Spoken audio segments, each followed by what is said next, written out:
Good to have you here as a guest on the Rich Eisen Show, Chris. Thanks for calling in.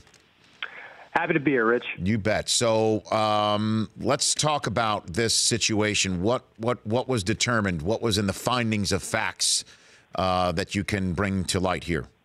Well, what this boiled down to, and the Sixers have been aware of this information now for a few days.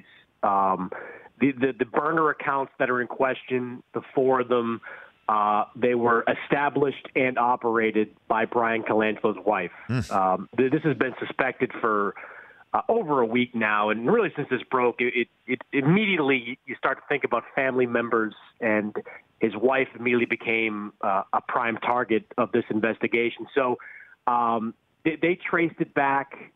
They confronted her with it. She actually admitted to all of it. The question over the last 24 to 48 hours that I've been told the Sixers were wrestling with, and even the law firm, was how involved and what knowledge did Brian Colangelo have? And even if he didn't have any knowledge, could the Sixers, for lack of a better word, divorce him from the actions made by his wife?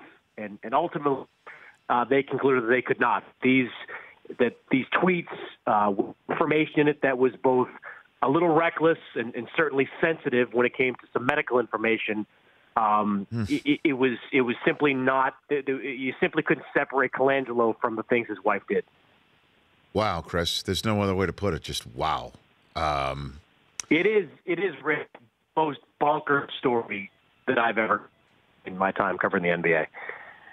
Bonkers story. We're cutting in and out right there. Is that what you said? Bonkers. Just the most bonkers story I've ever covered. So, I guess when it all comes down to it, the Sixers sitting down Colangelo and figuring this stuff out, they could not determine what role he had in this. The law firm couldn't do that at all. They couldn't determine if he had knowledge of these accounts' existence prior to this report coming out. They understood that he was aware of it, of course, after the fact, but he strenuously denied any knowledge of it beforehand. Now, there's not a lot of people in the NBA that really believe that, Rich. Four accounts like this being in existence, the number of tweets that were put out there, you're hard-pressed to find too many people that believe he was completely ignorant to all of it, but they couldn't find any proof, and that was their findings there. They did find enough evidence to suggest that Colangelo, as they put it, was careless and in some cases reckless with pretty sensitive information, and that's in reference to some of the medical stuff that was out there about Jahlil Okafor and certainly Markelle Fultz. Is it true that, according to the findings of facts, that Colangelo's wife's phone was factory reset, wiped clean when it was handed in for the investigation? That I don't know. There's a lot of stuff out there right now that's speculative, but I don't know where about that stuff. All right, then let's turn the page here, Chris, because this, it's when you say bonkers, it's also deeply personal, right? I mean, you can't get more personal than this sort of thing, but it did mess with the business of the Philadelphia 76ers at the end of the day. David Griffin clearly is a general manager with experience, with a ring for LeBron, who is going to be a free agent again on July 1st. Is that the no-brainer choice here for Philly? I think it is, and I'm writing a column about this topic right now. I mean, the Sixers, in a press conference, they said that this process could take a month. It could bleed into July.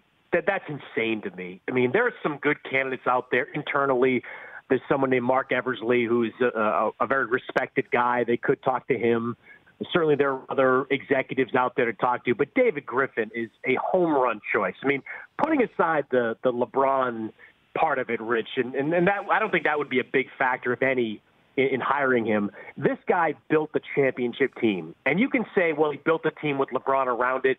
It's not easy to have limited assets and find guys like Kyle Korver and J.R. Smith and Iman Shumpert and make all those pieces work. David Griffin is a high-level GM. And not as importantly, but somewhat important, he's also a really engaging guy. He's media-friendly, does media now in in the last couple of years since leaving, last year since leaving Cleveland. You kind of need someone in place to do damage control. And in addition to being a terrific executive, he's a guy that would, put out a lot of fires that are around this Philadelphia organization right now. So if they're not calling him every hour, every day, they're making a mistake. Chris Mannix, a few more minutes left with Chris Mannix of Yahoo Sports here on the Rich Eisen Show. We had Brian Windhorst on in hour number 1. We had B.J. Armstrong in studio on Monday. B.J. said that free agency won't begin until LeBron makes his decision. Brian said LeBron has no earthly idea right now as we're sitting here what he thinks is going to happen on July 1. What is your reading of the tea leaves here, Chris? Well, I agree with BJ that, the substantive moves won't be made until after LeBron decides, because there are teams that will be either clearing cap space or have cap space that are going to be saving that for a LeBron decision. So I agree with that. Brian's covered LeBron longer than I have, but based on LeBron's history and what you hear, just in whispers, you're hard-pressed to believe that he doesn't have some idea of what he wants to do. Maybe he's not sitting back saying, I'm going to Houston unless they screw it up. I'm going to Philadelphia if they get the right GM. But I think he's got some ideas in mind. I mean, he certainly, I think, has a pretty strong idea of how he feels about Cleveland and that situation. So I think he and his team are certainly in the developmental stages of deciding where he wants to go. But I think there's been some thought put into it already. Who's going to shoot their shot with him, Chris? Who do you think is going to say, here's my YOLO presentation to I still like Houston, Rich.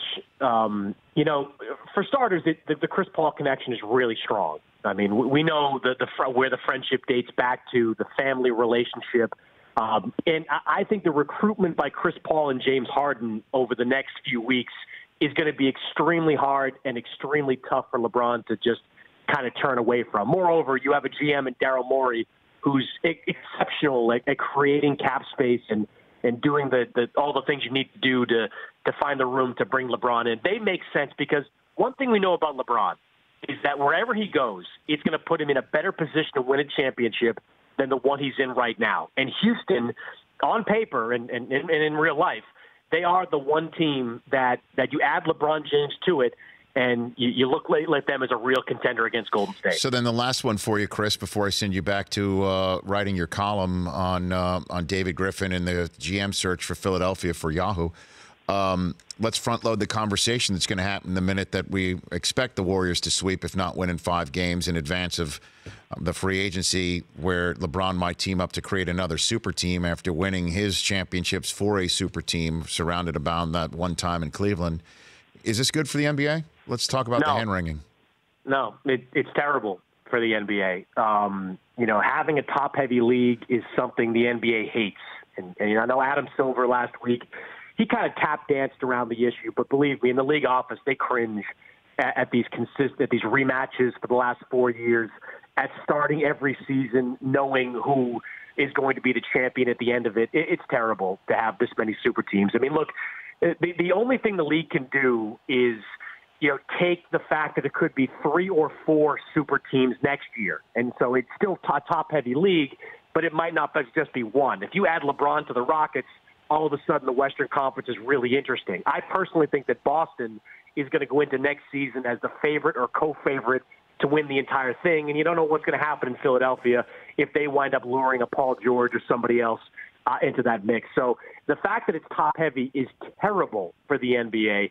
But if it's top with 4 teams instead of 1, it's sort of a small consolation. Chris, thanks for the call. We'll be calling you back prior to the draft and obviously during free agency. Don't tell Dan I'm not allowed to cheat on him. It's okay, Chris. There's enough Chris Mannix to go around. There really is. Well, Rich, he's making me shave my head this summer as part of a lost bet. I should consult with you on sort of aerodynamics on aerodynamics. Yeah. And like attachments, like how deep should I go, things like that. I mean, I might need a little help. I'm there for you, Chris. I'm there. All right, Rich. You got it. That's Chris Mannix. The Rich Eisen Show, weekdays at noon Eastern on Audience.